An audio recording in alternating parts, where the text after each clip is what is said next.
5번 문제를 보실게요. 단가가 평균 단가 이상이면 우수, 그렇지 않으면 공백. 첫 번째 줄에서 이미 딱 나왔네요. 뭐부터 써야 돼요? 함수 보니까 if, average, rank, EQ, 추주 중에. 그렇죠. if 우수 아니면 공백. 둘 중에 하나 출력할 거니까. 그러니까 if. 그런데 단가가 평균 단가 이상이고 순위가 1에서 3이면 최우수를 하나 더 끼우래요. 자, 구조 볼게요. 만약에 단가가 이상이면 뭐에? 평균 단가에. 그러면 우수예요. 그게 아니면 쉼표 공백으로 하래요. 자, 요거 많이 질문하시는데 여기 큰 따옴표 이렇게 사이뜨기 하면 안 돼요? 하지 마세요. 이렇게 해도 공백이잖아요. 근데 공백 출력하라고 할 때 사이뜨기 없이 그냥 큰 따옴표만 땅땅해요. 인str 함수 같은 거에서 공백 찾으라고 할 때는 이렇게 써요. 근데 그냥 출력하고 끝나는 거지. 아무것도 없는 공백을 출력하라는 거잖아요. 그래서 큰 따옴표만 땡땡 그냥 붙여 쓰세요. 이건 제 추천이에요, 그냥. 다른 분들이 뭐라고 하시든. 사이뜨기를 한 게 틀릴지 안 틀릴지 저는 몰라요. 근데 공백 출력하라고 할 때 이렇게 하는 건 확실히 맞아요. 다른 문제에서는 또 달라요, 여러분. 인str 같은 거에서는 이렇게 해야 찾는 게 맞다고요. 근데 그게 아니라 우수 아니면 공백으로 출력해, 이런 if 함수 문제에서 공백 출력해 하고 끝나는 것들, 그거는 그냥 큰 따옴표 땅땅 붙이세요. 이거 제 추천이에요. 이렇게 해서 틀리면요, 그럴 일은 없어요. 사이뜨기 했을 때 틀릴지 안 틀릴지는 저는 몰라요. 근데 if 함수에서 공백을 출력하시오 해서 끝났는데 큰 따옴표 이렇게 땅땅 붙였다고 틀릴 일은 없어요. 자, 이번에는 특이하게 이 구조에서 이렇게 간단하게 끝날 줄 알았는데 평균 단가가 이상이면 우수라고 아까 분명히 하라고 해놓고 이상이고 순위가 1에서 3이면 최우수 하나를 더 추가한 거예요. 여기에 지금 최우수가 하나 더 추가된 거예요. 이거 아니면 우수인 거죠. 그래서 이번에 요 안에 if가 들어갈 건데 그 if는 참에서 끝나는 중첩 if예요. 그러니까 우리가 보통은 if 쓸 때 if 중첩 그러면 false 자리에 if를 계속 써서 if를 중첩했었잖아요. 그게 아니라 이번에는 참 자리에 if가 들어가서 만약에 단가가 평균 이상인데 순위까지 1에서 3이면 이란 조건 하나가 더 들어가는 거죠. 우리 프로시저 작성하시는 분들은 아시겠지만 2급 하시는 분들은 프로시저 하실 일이 없으니까 이게 잘 이해가 안 갈 수 있어요. 하지만 여러분 if 중첩할 때랑 개념은 똑같다고 보시면 돼요. if 중첩이 앞에서 조건 만족하면 출력하고 그게 아닐 때 조건 두세 개가 남았기 때문에 false 자리에 if 중첩했던 거죠. 이번에는 조건이 참일 때 평균 단가 이상이면 이렇게 우수라고 출력할 거였는데 그때 조건 하나가 더 추가되는 거예요. 순위가 1에서 3이면 최우수까지 하나 더. 순위가 1에서 3위라는 조건을 참일 때 조건으로 추가해 주는 거죠. 그래서 순위 때문에 랭크 함수 나온 거고 평균 단가는 요 앞에서 에버리지를 쓸 거로 나온 거고 추주를 왜 써야 되지? 요거는 이제 구조를 설명하면서 다시 보여드릴게요. 일단 추주를 지금 왜 써야 되는지는 모르겠죠. 하지만 구조를 잡다 보면 이제 어떻게든 추주를 쓸 수는 있어요. 요거는 살짝 문제를 위한 문제다라고 생각이 되는 문제긴 한데 어쨌건 추주를 쓸 수는 있어요. 굳이 쓸 필요가 없긴 하지만 쓸 수는 있으니까 해볼게요. 일단 최우수 또는 우수 참의 자리에 이번에는 if를 한 번 더 쓸 거예요. 그래서 평균 단가가 이상이고 해서 여기로 온 거죠. 평균 단가 이상이고까지가 여기로 온 거예요. 일단 이 자리로 오는 것 자체가 평균 단가 이상인 거예요. 순위가 1에서 3인 조건을 쓰는 거죠. 순위가 1에서 3위. 요게 조건. 그러면 최우수. 자, 순위가 1에서 3이면 최우수. 그게 아닐 때 아까 원래 말했던 그냥 우수만 남기는 거예요. 그래서 여기다 괄호를 닫으면 첫 번째 if의 참의 값의 자리에 들어간 거예요. false 자리에는 공백이니까 우수 아니면 공백으로 출력하려고 이미 첫 번째 if에서 끝났으니까 false 자리에는 공백이 들어가는 거고 참 자리에 최우수 하나를 더 추가하기 위해서 if를 중첩하는 거예요. 근데 그 조건이 순위가 1에서 3위인 거죠. 근데 1에서 3위까지는 해당하지 않는데 단가는 평균 단가 이상이다. 그럼 우수가 되는 거예요.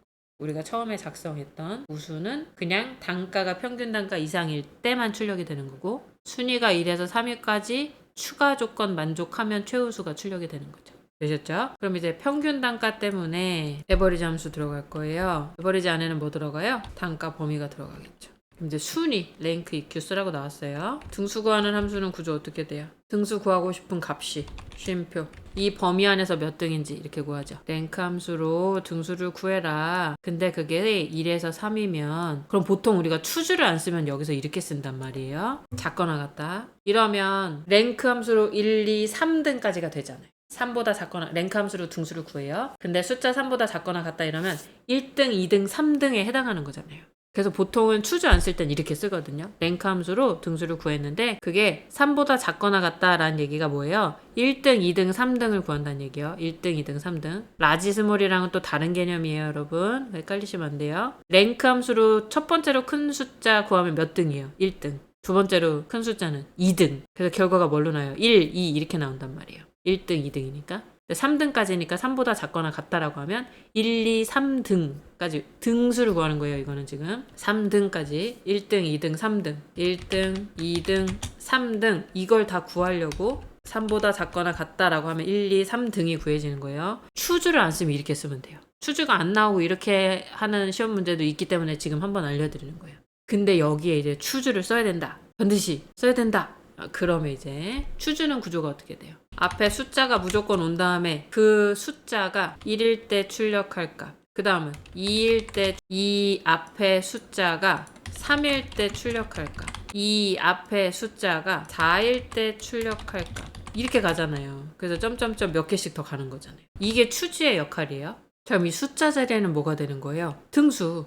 내가 등수를 구했을 때 1일 때 이 등수를 구했을 때 1일 때 뭐라고 출력해라? 최우수. 2일 때는 뭐라고 출력해라? 최우수. 3일 때는 최우수. 그게 아니면 우수. 그럼 4일 때 출력 뒤부터는 없어지는 거죠. 이거는 원래 구조니까 그냥. 그러면 지금 추주함수로 최우수 3명을 출력하는 거예요. 최우수를 출력하는 거죠. 추주함수는 뭐예요? 앞에 숫자에 따라서 그 숫자 번째로 간 다음에 그 숫자의 위치에 있는 값을 출력하는 게 추주의 역할이잖아요. 그러니까 결론은 이 셋 중에 하나가 출력이 될 건데 그러면 최우수라는 글씨가 출력되는 위치가 어디예요? 지금 이 함수식에서.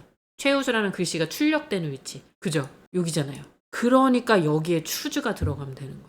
아, 왜 굳이요? 아니, 문제에서 쓰라고 하니까. 추주를 굳이 쓰라고 하니까. 그죠? 그럼 최우수라는 글씨가 출력되는 건 여기밖에 없잖아요. 그럼 이 추주를 최우수 자리에 써주면 만약에 평균 단가 이상이야. 근데 게다가 랭크 함수로 등수를 구한 게 숫자 3등까지이기도 해. 1, 2, 3등 3명이기도 해. 그러면 어떻게 해? 최우수를 출력해. 근데 그게 아니고 그냥 평균 단가 이상이기만 하면 우수를 출력해. 그것도 아니면 그러면 공백을 출력해. 이렇게 되는 거죠. 되셨어요? 그럼 이 숫자 자리에는 뭐가 들어가요? 최우수 3명 출력하려면 등수를 구해야 되잖아요. 이 랭크를 그대로 복사해서 붙여 넣을 수 있는 거죠. 아, 추주를 꼭 써야 돼요. 네, 써야 돼요. 시험 문제에서 이렇게 쓰라고 나오면 써야 돼요. 근데 이게 이제 좋은 점은 뭐 1등일 때는 뭘로 출력, 2등일 때 뭘로 출력, 3일 때는 뭘로 출력하고 그리고 그게 아닐 때 우수, 나머지는 공백으로 해라 하면 이게 좀 활용도가 좋을 것 같아요. 이게 최우수로만 3개를 쓰라는 게 아니라 최우수, 김우수, 박우수 이런 식으로. 네. 아무튼 다른 값을 쓰라고 했으면 이게 좀 더 유용해 보일 수 있을 텐데 이제 시험 보시는 분들이 이런 문제를 만나면 굳이 최우수 3명을 왜 추주에다 써야 되느냐 이렇게 생각하실 수 있지만 이 출력 값이 다 다를 때 생각하면 추주를 또 꼭 써야 되기는 하죠. 이렇게 일단 생각하고 어떻게든 합리화를 시켜준 후에 넘어가도록 할게요. 자, 요거를 이제 채워보면 단가는 그냥 지금 내가 이 비고에서 하나 구해서 아래로 셀 복사할 건데 이 김한바의 단가가 전체 단가 중에 얼마인지에 대한 등수인 거잖아요. 이 문제가 원하는 거는. 단가라고 할 때는 단가 하나이지만 단가 범위는 이 전체 단가 중에 나의 단가를 얘기하는 거기 때문에 단가 범위는 I33에서 I39까지를 잡은 후에 아래로 셀 복사를 해야 되기 때문에 이번 문제에서는 반드시 절대 참조를 해줘야 돼요. 나의 단가는 I33셀에서 아래로 셀 복사할 때 I34, I35, I36으로 내려와야 되니까 얘는 고정을 안 할 거지만 전체 단가의 평균을 구해야 될 때 이 전체 단가는 내가 아래로 셀 복사를 해도 이 단가 범위는 절대로 바뀌지 않고 그대로 계속 사용을 해야 되기 때문에 절대 참조를 해주는 거예요. 그럼 랭크도 마찬가지겠죠. 내가 등수를 구할 값은 뭐예요? 나의 단가 I33셀인데 그 랭크 안에 들어갈 범위 I33에서 39 전체 단가의 범위는 반드시 절대 참조를 해줘야 되겠죠. 그럼 또 랭크는 그대로 복사해서 추즈의 숫자가 들어갈 부분에 써줄 수 있죠. 그러면 내 숫자가 전체 평균 이상이면서 1, 2, 3등 안에 속하면 최우수라고 출력해. 1, 2, 3등 안에 속하지는 않지만 내 평균이 전체 평균 이상이면 우수라고 출력하는 거고 그것도 아니고 나머지는 그냥 공백으로 출력해. 이렇게 완성이 되는 거예요.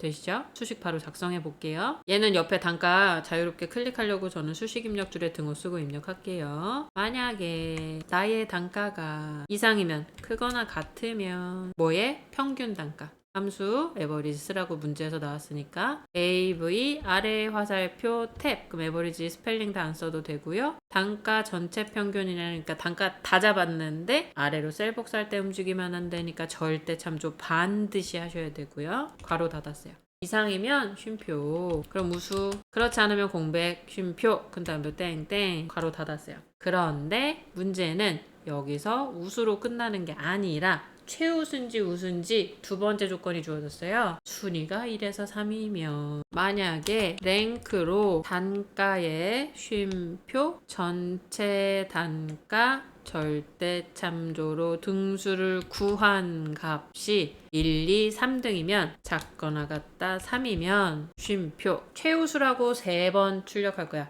1등인지 2등인지 3등인지. 근데 굳이 추즈를 쓰라고 나왔기 때문에 추즈. CH5 하면은 추즈 뜨고 탭 자동 완성되죠? 자, 이제 숫자 등수를 구해야 되는데 굳이 랭크 한 번 더 쓸 필요 없이 랭크 함수만 복사해서 추즈의 첫 번째 인수로 붙여 넣었고요. 쉼표.